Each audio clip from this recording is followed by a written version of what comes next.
Bom, pessoal, então continuando a aula, vamos falar sobre as vias de administração. Como nós vimos, né, a administração dos medicamentos, a forma farmacêutica vai estar diretamente ligado à via. Então, cada forma, né, de acordo com a característica dela, vai ter uma via específica. E essa via é fundamental, né, porque a característica da via é que vai determinar, né, a rapidez do efeito, a qualidade do efeito e etc. Então, além disso, a via deve ser sempre adequada. Se a gente administrar um medicamento na via inadequada, a gente pode trazer sérias consequências ao paciente, até mesmo a morte, ok? E aí aqui fala, a administração de medicamentos é a parte essencial da prática de enfermagem, que requer uma base de conhecimento confiável para que os medicamentos sejam administrados com segurança. Então, a gente precisa saber e precisa, né, analisar direitinho a prescrição para a gente saber qual é a via correta para a administração. Porque, como eu disse para vocês, se a gente errar a via, a chance de complicação para o paciente é total e até mesmo de levar o paciente à morte. Então, nós temos diversos tipos de vias de administração que eu trouxe aqui para vocês, né? A via oral, sublingual, bucal, ocular, intraóssea, intraperitoneal, epidural, intratecal, intracardíaco, intraarticular, intrapleural, intraarterial, a via tópica, nasal, auricular, né, no ouvido, mucosa retal, mucosa vaginal e as vias parenterais também, que nós temos a intradérmica, a subcutânea, intramuscular e a intravenosa ou endovenosa. Então agora nós vamos poder ter a possibilidade de estudar, né, mais detalhadamente cada uma delas. Começando pela via oral, né? Os medicamentos são deglutidos com auxílio de líquidos, né, pelo paciente, né? É uma via de escolha do paciente, na maioria das vezes, né, que se sente melhor, né, a partir do momento que ele toma a medicação assim, né? Se tiver possibilidade, sempre existe esse diálogo entre o médico e o paciente, e alguns preferem, né, se for possível, de acordo com a medicação, tomar a medicação por via oral. O início de ação é lento, né, porque a gente estudou lá atrás a farmacocinética e viu que o medicamento passa por todo um processo no nosso organismo até ele desenvolver sua ação. E por via oral, ele vai ter que passar pelo estômago, pela absorção no intestino, só para aí cair na corrente sanguínea e chegar até o local de ação. Então o processo dele é mais lento. Porém, o efeito é mais prolongado por conta disso. E nem todos os medicamentos podem ser amassados. Então, tem muitas pessoas que às vezes vão pegar um comprimido e vão dar para uma criança ou para um idoso e amassa ele. Não pode, gente. Por quê? Aquele comprimido, ele tem aquela composição e aquele formato é para ajudar ele a passar por toda, principalmente a acidez do estômago e chegar até o intestino, né, sem ter perda no princípio ativo. Então a gente não pode alterar a estrutura, a forma do medicamento para estar administrando ele. Se for o caso de alterar, a gente tem que olhar a bula ou questionar alguém, um profissional, para saber se aquele medicamento pode fazer isso. Porque nem todos podem, alguns podem, mas nem todos. Se a gente fizer isso, a gente perde o efeito da medicação. Na via oral também, a colocação do medicamento sólido na boca contra a mucosa da bochecha. Né? O medicamento atua na mucosa ou sistematicamente à medida que é deglutido com a saliva. Não deve ser mastigado, né? Deve ser engolido ou ingerido junto com o líquido para facilitar, né, a deglutição dele. Deve-se alternar para o lado da bochecha a cada dose para evitar a irritação da mucosa, a depender do medicamento. A via sublingual, que é muito utilizada também, gente, a região, né, abaixo da língua, ela é muito vascularizada, então isso facilita muito o processo de absorção. Principalmente medicamentos antihipertensivos são utilizados dessa forma. Antidepressivos também, ansiolíticos são. Então vocês vão ver, por exemplo, no estágio de vocês, ou depois trabalhando principalmente na emergência, que às vezes chega um paciente com a pressão alta. Aí o médico passa um medicamento para pressão sublingual. Por quê? A partir do momento que você coloca, pede o paciente para colocar abaixo da língua, rapidinho ele vai promover a absorção dele. E aí, né, o efeito também é de maneira mais rápida. Paciente que chega com muita ansiedade, eles pedem também para poder colocar a medicação embaixo da língua e rápido você tem um efeito. Esse medicamento ele não deve ser engolido, então a gente deve orientar o paciente para não engolir, deve manter ele só debaixo da língua. E não deve ser ingeridos líquidos até que a medicação esteja totalmente dissolvida. Então não adianta nada você colocar, ou pedir o paciente para colocar uma medicação debaixo da língua, por exemplo, e deixar ele tomar água. Porque aí vai acontecer o quê? Vai tirar o efeito dela e correr o risco dele engolir ele. A via ocular, né, oftálmica, que é no olho, né, nós temos os colírios, pomadas e gel, né? Uma coisa interessante é nunca administrar, né, o colírio diretamente na córnea, né? A gente sempre deve optar, como está na imagem aí, por afastar o saco conjuntival, que é essa membrana que tem na região inferior do olho, e administrar o colírio nela. Por quê? Na córnea, diretamente no globo ocular, a gente tem receptores de dor, então pode causar dor ao paciente, né? Então é bastante cuidado com isso. E o risco de contaminação de um olho para o outro é bastante alto, por ser um local bastante sensível também. A via otológica, né, que é auricular, que é o ouvido, né, as estruturas internas são muito sensíveis a temperaturas extremas, então tomar cuidado com o medicamento, a temperatura do medicamento que a gente vai administrar. Crianças e lactentes, o pavilhão auditivo para baixo e para trás, que na verdade está ligado, por exemplo, ao processo de formação do pavilhão auditivo. Então, as crianças, como ainda estão nesse processo de formação, quando a gente for administrar, a gente pode né, puxar um pouquinho, né, a orelha para baixo e para trás, que vai facilitar a descida do medicamento pelo canal auditivo. E no adulto, para cima e para a frente, porque aí já tem um pavilhão auditivo já totalmente formado. Utilizar uma solução estéril devido ao alto risco de infecção no ouvido médio. Então, o ouvido é bastante suscetível a qualquer tipo de infecção.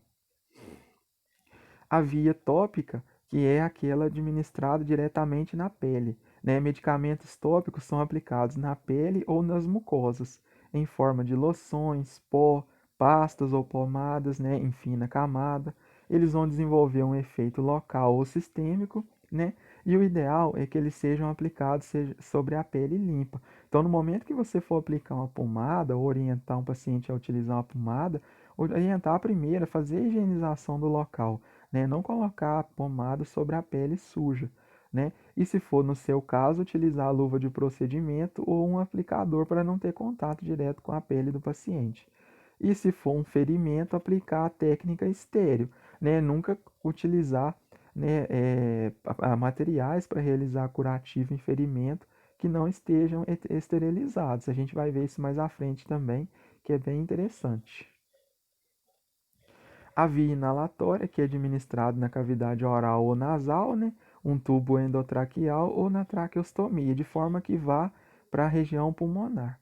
Né? Ele tem uma rápida absorção e atuação imediata e vai apresentar um efeito local ou sistêmico. Nós temos ele em gota ou spray e, como disse, temos um efeito sistêmico ou local. Nós temos também a via vaginal, são medicamentos disponíveis em creme, gel ou óvulos, né? Utilizar luva de procedimento ou aplicadores para administrar ou, né, orientar a paciente também. Utilizar absorvente externo e manter a higiene perineal, né? À medida que se utilizar o medicamento antes da aplicação, ou você ou orientar a paciente a estar realizando a higiene adequada e depois administrar também. E seguinte, né, depois também realizar novamente a higiene. Nós temos a via retal, que são os medicamentos disponíveis em supositório, né, bem comuns. Deve ser posicionado após o esfíncter anal externo, porque senão, se você não posiciona ele adequadamente, ele não vai ficar fixo ali. E ele pode ser utilizado para instilar soluções também, que é o que a gente chama do clister, né, o famoso flit enema ou clister, que vocês vão ver também, paciente que está com quadro, né, de retenção de fezes, né, ou algum problema nesse sentido, é feito esse procedimento a fim de facilitar a evacuação dele. Bom, aí nós vamos iniciar agora falando sobre as vias parenterais. né? A administração parenteral de medicamentos é a administração por meio de injeções. Constitui um procedimento invasivo que requer uma técnica asséptica. Então, as vias parenterais, elas vão ser aquelas vias que não estão diretamente ligadas ao trato gastrointestinal, que seria boca, estômago, esôfago, né? Nós vamos administrar isso aí diretamente, por exemplo, no tecido adiposo, na pele, ou assim no músculo, ou diretamente na veia. E nós temos as vias intravenoso ou endovenoso, que eu falei com vocês, que é a mesma coisa, intramuscular, subcutâneo e intradérmico. Para a administração dessas medicações são utilizadas as seringas e as agulhas. E a gente tem uma variedade de seringa e agulha, gente. Né? Como é que a gente vai definir que tipo de seringa e agulha que a gente vai utilizar? A seringa vai estar diretamente ligado ao volume de fármaco que a gente vai administrar. Então, se a gente vai administrar, por exemplo, 3 ml, não tem necessidade de a gente pegar uma seringa de 20, né, gente? Nós temos que ter bom senso com relação a isso. Se nós vamos administrar, por exemplo, 20 ml, então a gente vai precisar de uma seringa de 20. E assim por diante. Então a gente tem que ter bom senso na hora da gente, né, definir que tipo de material que a gente vai usar. Que no caso é a seringa. Já a agulha, ela vai estar diretamente ligada também ao fármaco que a gente vai usar. E a agulha, ela é classificada de acordo com o tamanho e o calibre do bisel dela. Então, medicamentos que demandam, né, um maior calibre, né, eles vão estar especificados também. Então nós temos desde aquela que tem um calibre bem fininho até aquela que tem um calibre mais grosso, que geralmente é utilizado para aspirar o medicamento e tudo mais. Vamos pegar, por exemplo, né, a administração de um medicamento intramuscular. Né? No medicamento intramuscular, a gente pode fazer a aspiração dele do frasco com a agulha 40 por 12 e administrar ele no paciente. A gente não vai administrar com a agulha 40 por 12, porque vocês vão ver na prática que ela é uma agulha extremamente grossa. A gente vai administrar, por exemplo, com uma agulha 25 por 7, que vai conseguir atingir bem o músculo do paciente, não vai causar tanta dor quanto seria se fosse com uma 40 por 12 e não vai lesar o paciente. Então essa definição também é extremamente importante. Que tipo de agulha que a gente vai utilizar, né, de acordo com esse calibre e o tamanho do bisel dela. A agulha é constituída por 3 partes: a base, a haste e o bisel. Ela é de aço inoxidável, ela é descartável e nós temos o comprimento variável, né, que aí está o exemplo 40 por 12. Né? O diâmetro dela é o calibre, que é medido, como eu falei com vocês. É, onde que a gente deve descartar a agulha, gente? As agulhas principalmente, né, essencialmente no descarpaque, famoso descarpaque, que é esse lixo para pérfuro cortante, porque ali a gente já sabe que tem materiais só desse tipo e que vai facilitar a manipulação. Então nunca descartar a agulha em outros recipientes a não ser esse. Né? Não precisa desconectar da seringa para descartar, gente, para evitar acidente. Não precisa reencapar a agulha. Depois que você faz a medicação, para que você vai colocar a capa de novo? Não há necessidade. O risco ali é de você perfurar o seu dedo. E também não precisa desconectar, não precisa tirar, né, a agulha da seringa. Você pode jogar no descarpaque a seringa e a agulha tudo junto. Com relação aos tipos de seringa, nós temos ela classificadas como Luer Look ou não Luer Look. O Luer Look tem um desenho em forma de rosca para evitar uma remoção inadequada da agulha. E esse outro não tem, é aquela agulha que é, né, aquela seringa que é toda reta. Né? A seringa ela tem o cilindro do corpo, o êmbolo, o bico, né, a cabeça e a haste, o êmbolo. O corpo, né, indica a graduação em centímetros e a capacidade da seringa em ml. Né? Durante o procedimento de preparo, as partes a serem mantidas estéreis na seringa são. Então, esse aqui é importante também, gente. Na hora que a gente for, né, preparar um medicamento, utilizar uma seringa, tem locais na seringa que a gente não pode tocar com a nossa mão, porque ali vai passar a medicação e se a gente tocar vai estar contaminando ela, que é o bico, o êmbolo, né? Uma vez que a manipulação do êmbolo somente deverá ser feita, né, pela cabeça ou haste da seringa. E o bico da seringa não varia com o tamanho da mesma, o bico sempre tem um tamanho padronizado. E nós temos seringas de 1 até 60 ml, então a gente tem uma variedade muito grande. Então a gente vai definir que tipo de seringa que a gente vai usar através do volume de medicamento a ser administrado. A apresentação da solução injetável ela pode ser em ampolas ou em frascos, né? E elas, na maioria das vezes, é diluído em soro fisiológico a 0,9% ou em água destilada, que vem uma ampolinha para a gente diluir.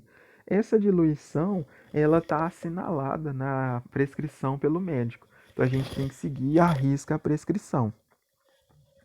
Para a gente estar promovendo esse administração dos injetáveis, a primeira coisa que a gente tem que fazer é lavar as mãos e organizar o material em uma bancada limpa e seca, né? né? O local de preparo deve ser essa bancada. Realizar a desinfecção da bandeja com álcool 70 em sentido único. A medicação deverá ser preparada com a prescrição ao seu lado, para a gente evitar todos aqueles erros que a gente falou anteriormente. Utilizar luva e máscara, né, como eu disse para vocês, principalmente, gente, se for preparar antibióticos, que são medicamentos que podem até mesmo contaminar a nós mesmos.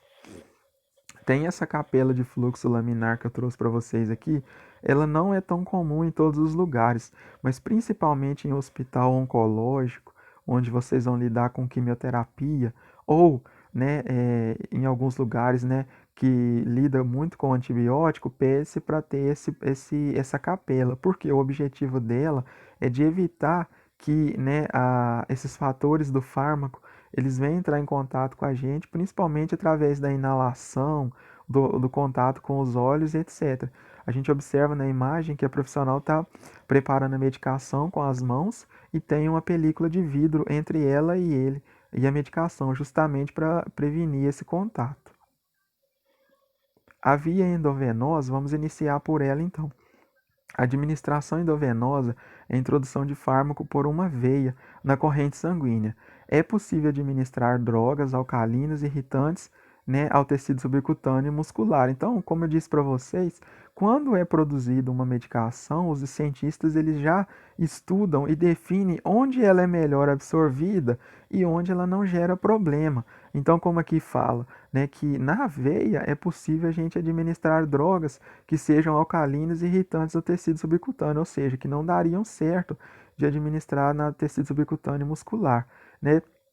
E administrar também drogas que são destruídas pelo suco digestivo. Então não adiantaria de nada um medicamento que ele não consegue né, suportar a acidez gástrica se administrar por via oral. Então todos esses que não conseguem ser administrados nessas outras vias, eles são administrados por via endovenosa. É, em geral, recorre-se à veia basílica, como eu falei com vocês. Essa veia basílica, geralmente, ela está na região do terço médio do nosso braço, né, próximo à fossa cubital. E é nesse local que é um local mais seguro e mais utilizado né, para a realização da punção e ela é mais fácil de ser visualizada também. O volume a ser injetado é indeterminado, vai estar de acordo com a prescrição médica. O ângulo para você estar fazendo a punção é entre 25 e 45 graus, né? E a seringa ser utilizada, a gente pode utilizar a seringa ou né, a bolsa de soro, o equipo do soro, vai estar de acordo também com o volume a ser administrado. O fármaco tem ação imediata, isso é uma característica muito importante, então quando a gente precisa de um medicamento que tem ação rápida, a via a ser escolhida é a via endovenosa. Após a administração do fármaco, não há como bloquear a sua ação. Então esse é um fator importante, como eu disse para vocês, que a gente tem que tomar muito cuidado, porque imagina administrar por via endovenosa um fármaco que não era para ser administrado ali.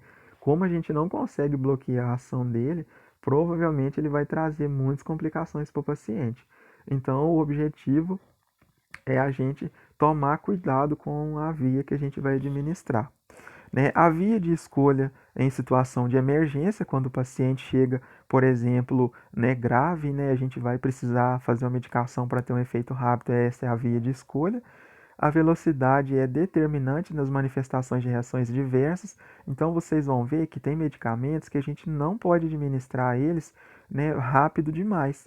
Um exemplo, por exemplo, é o Buscopan. O Buscopan, se a gente administrar ele de forma muito rápida, a tendência é que ele gere efeitos colaterais na pessoa, no paciente na hora, como tontura, escurecimento da visão e etc. Então, a gente precisa ter noção disso e administrar o medicamento, né, de acordo com a velocidade adequada.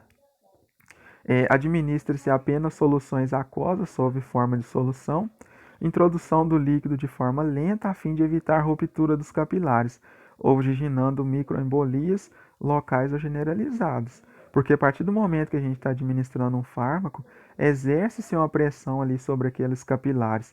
Dessa forma, se a gente administrar de forma muito rápida, a gente pode romper eles. É, Características da via endovenosa. Tem que ser soluções estéreis, isentas de substâncias pirogênicas, né, que são decorrentes de bactérias, por exemplo. Né? Material utilizado tem que ser estéreo e descartável. Considerar o diluente, preferencialmente o soro fisiológico, né? E dextrose. Água pura causa ruptura das paredes das hemácias, então mais indicado principalmente o soro fisiológico. Né? O acesso venoso através da punção venosa e a cateterização periférica e profunda. Nessa imagem, pessoal, a gente consegue observar aquilo que a gente falou atrás. São os locais possíveis da gente estar promovendo a punção venosa. A gente vê na imagem da direita, né, um triângulo feito na fossa cubital do paciente, demonstrando essa veia mediana cubital, né, que é um dos locais também bastante comuns de punção, que favorece principalmente a visão da gente e também é uma veia de calibre bom que facilita a administração do medicamento sem a gente ter complicações. Né? Nós temos o catéter intravenoso periférico de curta duração, que é o famoso scalp, que a gente vai ver também à medida que a gente tiver a oportunidade de ter aula prática ou também no estágio vocês vão ter contato. Né? Nós temos o catéter intravenoso periférico de média duração, que são o famoso Gelco ou abocate, que é o mais utilizado atualmente. Né? O scalp ele pode ficar no paciente até 24 horas e o Gelco pode ficar de 72 a 96 horas. Ele pode ter, né, uma duração um pouco maior. E além disso, a gente ainda tem o catéter intravenoso profundo de longa duração. Por conta do processo de segurança do paciente e tudo mais, o Gelco tem sido muito utilizado atualmente. Na verdade, até é o mais utilizado. O scalp, para poder administrar medicamento, é pouquíssimos locais que utilizam ele. Né? A não ser que seja uma medicação em bolos, que seja rápido, aí a gente utiliza ele. Mas do contrário, atualmente o indicado é o Gelco. Os dispositivos para poder estar fazendo a infusão do medicamento. Nós temos o equipo do soro, que pode ser microgotas ou macrogotas. Temos o extensor, multivias, as torneirinhas e a bureta. Né? Os cuidados que a gente tem que ter nesse processo. Datar o dispositivo, então a partir do momento que você administrou o medicamento, aliás, a partir do momento que você fez a punção venosa de um paciente, a gente precisa, né, administrar o medicamento, a gente precisa datar ali para a gente saber qual dia que foi feita aquela punção, porque depois de uns dias a gente tem que estar, né, trocando essa punção, como a gente vê aqui, ó, 24 horas na via parenteral, 72 horas parenteral contínua e 12 horas para a solução lipídica, né? Então, de acordo com o tipo de medicamento e a via que a gente vai administrar, a gente vai precisar trocar esse dispositivo de infusão. Por isso, no momento da punção venosa, a gente precisa também já estar registrando ali a data dessa punção. No caso, se for dieta parenteral, a gente pode deixar até o término dela. Né? A gente tem que observar a integridade da pele, manter esse curativo da punção fechado para não haver entrada de sujidades, né, e de micro-organismos, e a desinfecção com álcool a 70% antes de abrir o sistema venoso para a gente poder estar administrando, né, o fármaco, porque o risco de uma infecção, né, e principalmente infecção de corrente sanguínea, é muito grave. Nós temos a forma de infusão. Pode ser contínua, grandes volumes ou doses precisas, intermitente, pequenos volumes em intervalos regulares, ou em bolos, que é uma dose concentrada, onde a gente utiliza, por exemplo, seringa de um medicamento diretamente no sistema, né, circulatório. Se for uma infusão intermitente, gente, que seria aquela que a gente infunde e depois passa um período, depois infunde de novo. A gente tem que salinizar esse acesso, que seria nada mais do que a gente lavar ele com soro fisiológico para evitar o entupimento. No caso do acesso contínuo, não, porque ali a gente vai ter a passagem da medicação de forma constante. Quais são as complicações que a gente pode ter nessa infusão endovenosa periférica? A gente pode ter dor, infecções, flebite, tromboflebite, né, que são processos trombóticos no interior dos vasos. A gente pode ter infiltração, que é quando esse medicamento, ele, às vezes a gente perde o acesso, que a gente fala, e esse medicamento passa a não ser administrado diretamente na veia, mas no tecido vizinho, e aí a gente tem aquela formação de edema e tudo mais. Hematomas, né, equimoses, que é aquela a mancha roxa, fenômenos alérgicos, má absorção de drogas, né, interação medicamentosa e incompatibilidade. Principalmente nesse caso de administração endovenosa, isso vai ficar mais visível ainda.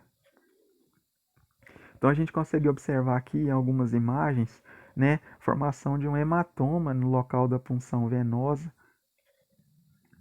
O extravasamento aqui provavelmente pode ser até de uma quimioterapia, né? Olha para você ver a gravidade que fica, né, se o paciente perder a veia e o medicamento, ao passo de entrar na veia, ele ir para o tecido vizinho, como ele pode causar necrose na mão da pessoa. Então a gente precisa monitorar muito a punção venosa para ver se não houve perda do acesso, ou para ver se não saiu da veia do paciente, porque se sair, vai trazer muitos prejuízos para ele.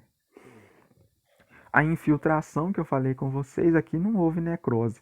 Provavelmente é um paciente que estava no soro fisiológico. Mas como o gelcro, né, saiu da veia, deixou de ir o medicamento ir para a veia, para a corrente sanguínea, ele foi para o tecido e começou a formar esse inchaço todo. É bastante comum de acontecer isso, né? Como que é feita a técnica então da punção venosa? Primeiro, lavar as mãos, preparar a medicação conforme a técnica, colocar a luva de procedimento, posicionar o paciente em decúbito dorsal ou sentado, com o membro superior apoiado na superfície plana, escolher o membro, por exemplo, o braço, né? Garrotear um pouco acima para a gente poder ter o enchimento dessa veia e conseguir, né, facilitar a visualização da gente para poder estar funcionando ela. Depois que a gente definiu o local da punção, por exemplo, que fosse a fossa cubital, a gente vai fazer a antisepsia com algodão embebido em álcool 70 ou clorexidina, puncionar a veia a 45 graus, né, sempre com o bisel da agulha para cima. Depois que a gente puncionou, a gente pode soltar o garrote, né, para poder voltar o fluxo sanguíneo de novo. E a gente pode administrar o medicamento lentamente. Ou, se for o caso do paciente continuar puncionado, a gente vai fixar, né, aquele gelcro ali no local e deixar para poder ser feita a administração. Depois, a gente pode retirar a agulha, né, promover a hemostasia, compressão com gase seca. Aí, nesse caso, seria aquele medicamento que a gente vai administrar somente na hora ali e depois, né, a gente não vai permanecer. Se for o caso de permanecer, a gente não retiraria, né? A gente pode fazer um curativo oclusivo, nesse caso, para evitar a perda de sangue, né? Nunca pedi o paciente para dobrar o braço, porque não é o ideal, não é o correto. Era uma prática muito utilizada, mas a gente percebeu que não é, né, indicado atualmente. E a gente deve registrar e checar para ficar registrado que a gente realizou a medicação.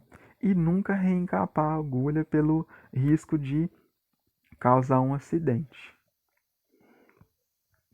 Outra via bastante importante também que nós temos é a via subcutânea, que os medicamentos são administrados no tecido adiposo. É uma solução introduzida na tela subcutânea, como eu disse para vocês, no tecido adiposo, para a solução que não necessitam de absorção rápida.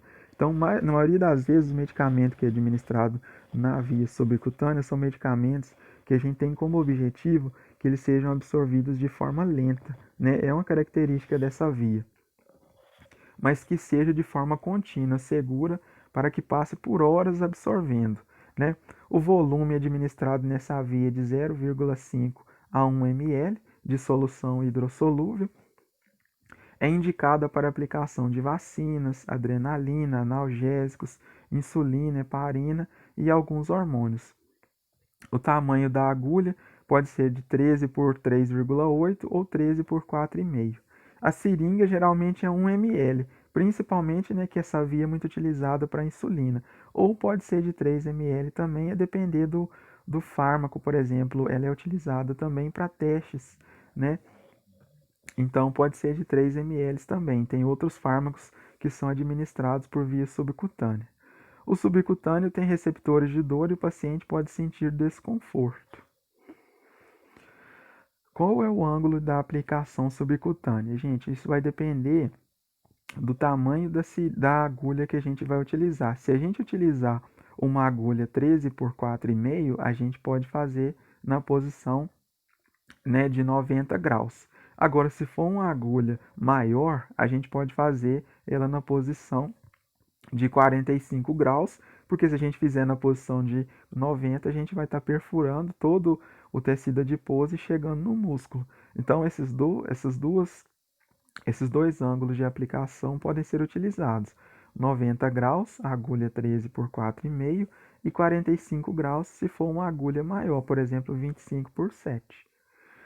Quais são os locais que a gente tem? Então, na imagem, a gente tem, né, diversos locais que a gente pode estar aplicando, né, essas medicações. Quando se trata da insulina, que o paciente toma todo dia, é importante que se varie os locais para não aplicar todo dia no mesmo lugar, porque às vezes o tecido pode até ficar um pouco endurecido. Então, nós temos as opções face anterior da coxa, parede abdominal, né, onde a gente delimita a região demarcando um círculo de 4 centímetros de diâmetro ao redor do umbigo, que nunca deverá ser puncionado. Então, esse local ao redor do umbigo a gente não utiliza. Depois que a gente delimitou isso, toda a área circunvizinha a gente pode utilizar. Nós temos a região lombar e glútea, né? A face externa e anterior e posterior do braço. Então, nesse caso, é muito importante para a gente utilizar principalmente na administração da insulina. E não só isso, mas a gente pode orientar o paciente que toma insulina em casa, né, quais são os locais que ele pode fazer, para ele não ficar fazendo todo dia no mesmo lugar. Isso é muito comum, o paciente ficar fazendo todo dia no mesmo lugar. Então, a gente tem a possibilidade de estar orientando isso. Quem for trabalhar, por exemplo, na estratégia de saúde da família, vai lidar muito com isso, né? E aí os pacientes chegam com dúvida e vocês podem orientar.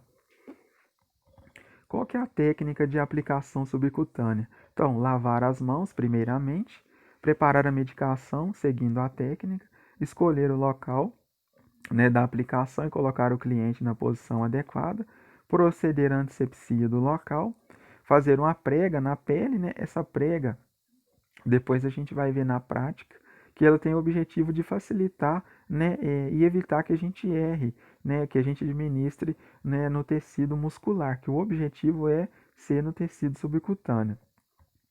Introduzir a agulha, né, 90 graus com a agulha curta ou 45 graus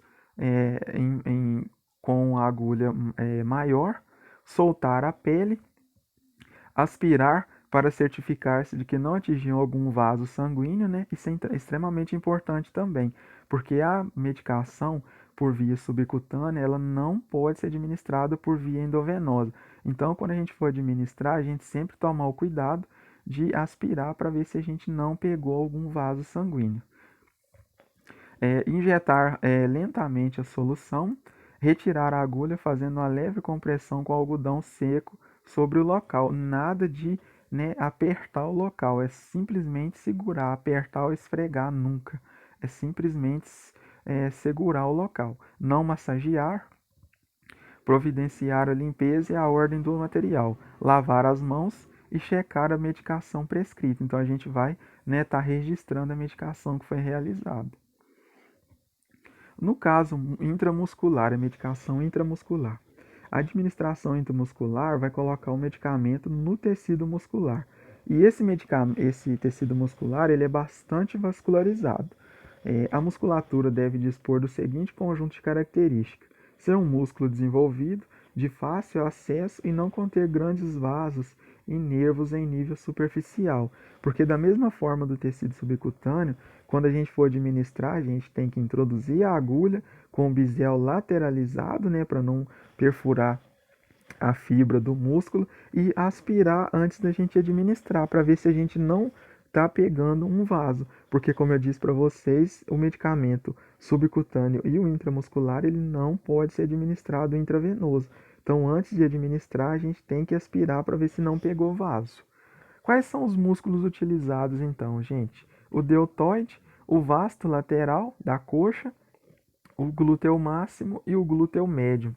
Esses são os principais, né, os mais utilizados. Então a gente consegue observar aqui, né, uma imagem sobre, né, o ângulo de aplicação, o ângulo de 90 graus, e a gente percebe que a seringa perfura toda a região do tecido adiposo, região da derme e epiderme, e chega até o tecido muscular. O ângulo de inserção, como eu falei para vocês, 90 graus. A posição do paciente depende do local, né, de aplicação. Né, aceita medicamentos não aplicáveis por via endovenosa, como as soluções oleosas. O volume ideal 3 ml, podendo atingir até no máximo de 5. Crianças, idosos e pessoas excessivamente magras, até 2 ml. Crianças pequenas e lactentes, administrar até 1 ml. Né? Isso vai depender do quanto aquele músculo está desenvolvido. Então, se for um músculo de uma pessoa muito magra, a gente não pode colocar 5 ml ou 3 ml, que pode trazer problema. Seringa de 3, 5 ou 10 ml, de acordo com o volume, né, a ser injetado. O bisel, nesse caso, é lateralizado, tá, gente? Não é para cima nem para baixo, ele é de lado, porque é para ele conseguir perfurar a fibra do músculo sem rasgar ela. Isso a gente vai ver na prática também. Quais os tipos de agulhas? 25/6 em crianças, que são as menores. As menores, depois para adulto a gente tem 25/7 e 25/8, que é as mais utilizadas. E temos também 30/7 e 30/8. A quantidade de tecido adiposo pode interferir no acesso ao músculo, sendo necessário o uso de agulhas mais compridas, principalmente nos pacientes obesos. Considerações. A área que receberá a aplicação deverá estar livre de infecções, necroses, machucados ou alergias dérmicas. A gente tem que sempre observar isso. Nunca fazer medicação sobre um local que tem alguma dessas alterações. A gente deve introduzir a agulha rapidamente com o bisel lateralizado e injetar a solução de forma devagar, sempre com cuidado, nunca injetar de uma vez só. Faça o rodízio de locais de aplicações. Às vezes, por exemplo, a gente vai administrar no paciente, né, o antibiótico intramuscular. Então, a gente nunca vai fazer sempre no mesmo lugar. Às vezes, o paciente vai tomar medicamento, sei lá, 7 dias. Imagina fazer tudo no mesmo lugar, aquele tecido ali vai ficar endurecido. Então, é muito normal, muito comum vocês verem isso. Não aplicar com agulhas com pontas rombas. Né? Após a aplicação, faça a pressão leve e constante no local de penetração da agulha. Os locais de aplicação, né, de intramuscular, aqui de uma forma mais detalhada. Né? A região deltoidiana, o músculo deltoide, de 2 a 4 centímetros abaixo do processo acromial. A região ventroglútea também, do músculo glúteo médio, região dorsoglútea, que é o músculo glúteo máximo, né, o quadrante superior externo, como a gente vê na figura, né, à direita. Então, quando for administrar na região glútea, pessoal, a gente vai dividir o glúteo da pessoa em 4 quadrantes, né? E aí, o local adequado da gente estar inserindo a agulha é no quadrante superior externo, tá bom? Como a gente vê na imagem aí, o o boneco está de costas, a gente consegue observar um quadradinho preto. Então, nessa região do quadrante superior externo. A região da face anterolateral da coxa, o músculo vasto lateral. Então, todos esses locais a gente pode estar realizando, né, a administração dos medicamentos. Como eu disse para vocês, à medida que a gente tiver a oportunidade das aulas práticas, vai ficar melhor para a gente poder estar trabalhando isso. Certamente eu irei voltar nesse assunto.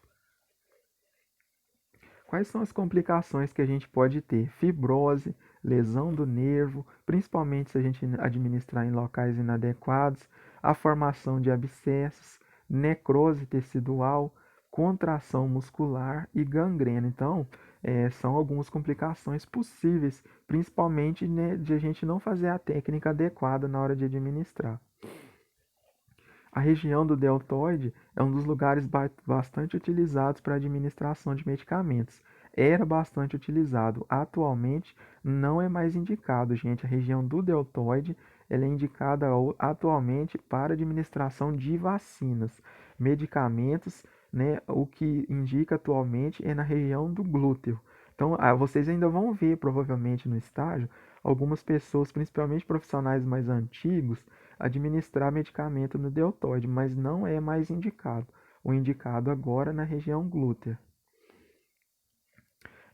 Com relação à localização da região do deltoide, a gente deve traçar um retângulo na região, né, lateral do braço, iniciado de 2 a 4 centímetros do local do acrômio. A gente vai poder fazer essa técnica na prática, né, que a gente é só para a nível de conhecimento para vocês mesmo. O braço deve estar flexionado junto ao tórax ou relaxado ao longo do corpo e o volume máximo a ser injetado nele é de 2 ml, porque pode haver, né, a possibilidade de lesão tissular de ramos de artérias e veias circunflexas, né? Então, nesse local, por isso o cuidado com esse processo de administração. Como eu disse a vocês, atualmente não é muito utilizado esse local para medicamento. O ideal mesmo é utilizar ele somente para vacinas. A região dorsoglútea, olha só, aqui a gente consegue ver melhor o que eu falei para vocês sobre o quadrante superior externo. A gente consegue ver na imagem da direita aí qual que é o local, né, ideal para poder a gente fazer, né, a injeção. Se a gente fizer num local, no quadrante superior interno, por exemplo, a gente pode pegar o nervo ciático do paciente e aí trazer uma complicação para ele. Então, sempre na região, né, no quadrante superior externo. Três grandes músculos, né, o glúteo máximo, o médio e o mínimo, fazem parte dessa, né, dessa região dorsoglútea.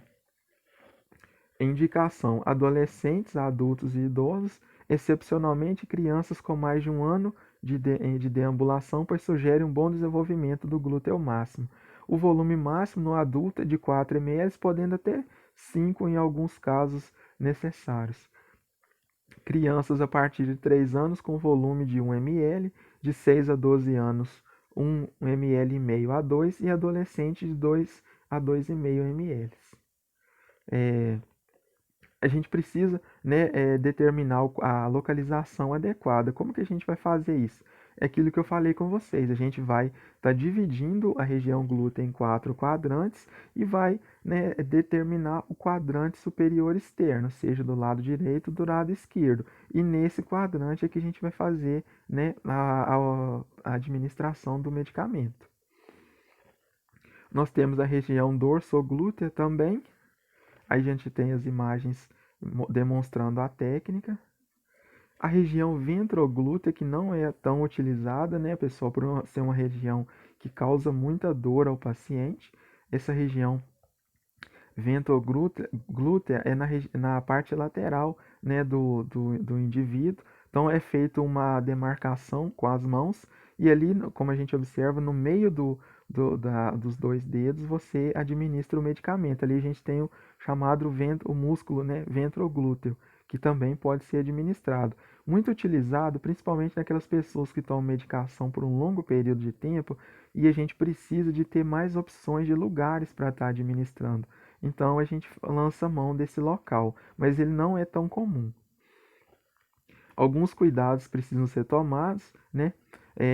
Essa região foi introduzida em 1954, a espessura muscular dela de 4 centímetros, né? Ela está livre de grandes vasos e nervos, o que é bom, né? Traz uma certa segurança, mas como eu disse para vocês, ela costuma causar muita dor para o paciente. O volume máximo é de 4 ml em adultos, né? Nessa região, crianças segue o mesmo princípio anterior. Essa localização, existe uma técnica que a gente utiliza para poder estar determinando ela para poder fazer a administração. Colocar a mão em E no quadril, né, da pessoa, apoiar com o dedo indicador na espinha ilíaca antessuperior, abrir o dedo médio ao longo da crista ilíaca, espalmando a mão, e aí a gente vai formar aquele formato com a mão que a gente vê na figura. E no meio dos dois dedos, o dedo indicador ali, próximo ao dedo indicador, a gente vai ter definido o local, que é aquele círculo vermelho. E nele a gente pode promover a administração. Essa região ventroglútea ela é indicada em todas as faixas etárias, em especial para clientes magros, né, principalmente também, que em outras regiões do corpo seria difícil administrar. Acessada em qualquer decúbito, a desvantagem dessa região é a ansiedade que causa no cliente pelo desconhecimento da sua utilização, porque como eu disse para vocês, ela é pouco utilizada, né? E é a segurança que essa região oferece, principalmente por ela ser pouco inervada e vascularizada, ela supera um pouco os inconvenientes, mas ela mesmo assim ela não é tão utilizada atualmente. Nós temos também a região da face anterolateral da coxa, que também é bastante utilizada.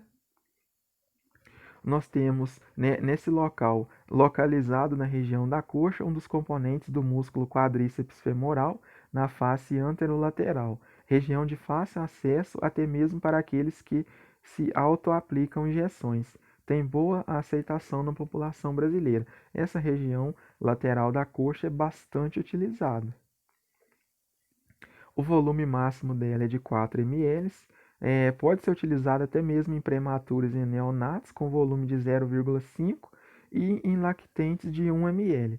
Criança segue o princípio anterior, né? De acordo com a idade, vai elevando o volume. Para poder se administrar, né, é feito um retângulo delimitando pela linha média anterior e linha média lateral da coxa, de 2 a 15 centímetros abaixo do grande trocânter do fêmur e 9 a 12 centímetros acima do joelho, numa faixa de 7 a 10 centímetros de largura. Né? Utilização de uma agulha curta, no caso da criança 25 por 6 e no adulto 25 por 7 ou 25 por 8. O ângulo de aplicação, nesse caso, de 45 graus. Pode deixar o indivíduo em decúbito, né, ou sentado, com a flexão do joelho, para que se tenha um relaxamento desse músculo. Então, pessoal, na prática, depois a gente vai ter a oportunidade de rever todas essas vias e eu vou poder mostrar para vocês direitinho como que é, né, a técnica de administração em cada local desse. Nesse momento, infelizmente, a gente vai poder ter mesmo uma noção, tá bom? Mas depois a gente vai voltar e vai ficar mais claro para vocês. A aplicação: pinçar o músculo com o polegar e o indicador, introduzir a agulha e injetar lentamente a medicação. Retirar a agulha rapidamente colocando um algodão, comprimir por alguns instantes. E aí a gente tem a demonstração da técnica. A técnica intramuscular em Z também é muito utilizada principalmente em medicamentos que geram refluxo, ou seja, aquele medicamento que você administra e ele volta. Ele é ideal para medicamentos de caráter oleoso, né? É realizado na região glútea, que ela é realizada, e a seringa é de acordo com o volume a ser injetado, né? E a agulha geralmente é 30 por 7 ou 30 por 8. Então, o que a gente faz na técnica em Z? A gente vai estar, né, definindo o local, geralmente o quadrante superior externo também. Aí, antes de introduzir a agulha, a gente vai repuxar levemente o tecido. Então, a gente vai afastar o tecido para baixo com a mão e introduzir a agulha. Administrar o medicamento, retirar a agulha e soltar o tecido. Porque quando a gente faz isso, a gente secciona o tecido e aí a gente, a grosso modo, prende o medicamento no tecido muscular e impede que ele retorne. Quando a gente solta a pele, a gente bloqueia o retorno dele. Né? Como que se dá essa técnica então? Lavar as mãos, preparar o medicamento seguindo a técnica, escolher o local de melhor aplicação, proceder à antisepsia, né? Localizar o músculo e segurar firmemente, introduzir, né, a agulha, se for no deltoide, dorsoglúteo ou ventroglúteo 90 graus, no vasto lateral da coxa 45 graus, soltar o músculo, né, aspirar para certificar de que não, né, atingiu nenhum vaso sanguíneo, injetar lentamente a solução, retirar a agulha fazendo leve compressão com algodão seco sobre o local e não massagear, providenciar a limpeza e a ordem do material, lavar as mãos e checar na prescrição. Então, todo medicamento administrado tem que ser checado na prescrição para saber que foi feito. Nós temos também a via intradérmica. Essa via intradérmica é muito utilizada em vacinas e em testes de sensibilidade, em testes alérgicos. Ela é mais lenta, a solução é introduzida na derme, onde o suprimento sanguíneo está reduzido e a absorção do medicamento ocorre de forma lenta. Via preferencial para a realização de testes de sensibilidade e hipersensibilidade, como eu falei para vocês, por exemplo, o PPD, né? A aplicação da vacina BCG é utilizada via intradérmica e a quantidade aconselhável no máximo 0,5 ml e o ideal de 0,1 ml.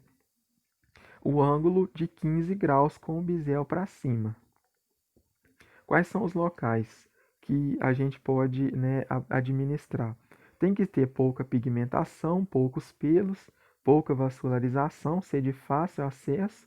Uma região que concentra as características é a face ventral do antebraço. É o principal local utilizado, gente. Né? A região escapular das costas pode ser utilizada se preenchidos os requisitos acima citados. A região do deltoide direito foi internacionalmente padronizada. Então vocês já devem ter visto, principalmente quando vocês tomaram também a vacina BCG, que ela é feita na região do deltoide e ela forma aquela pápula que depois forma um processo inflamatório ali. E aquele processo é totalmente normal e ele está diretamente ligado também, né, a um bom efeito da vacina. Então, se não formou aquela pápula, pede-se até para repetir a vacina mais uma vez. Então, a BCG e os testes de hipersensibilidades utilizam essa via intradérmica. Aqui a gente consegue observar a região anterior do braço, que é onde é utilizada, e é interessante que na aplicação intradérmica, o ideal é que forme essa pápula mesmo, tá bom? Se não houver a formação dessa pápula, não foi administrado corretamente a medicação.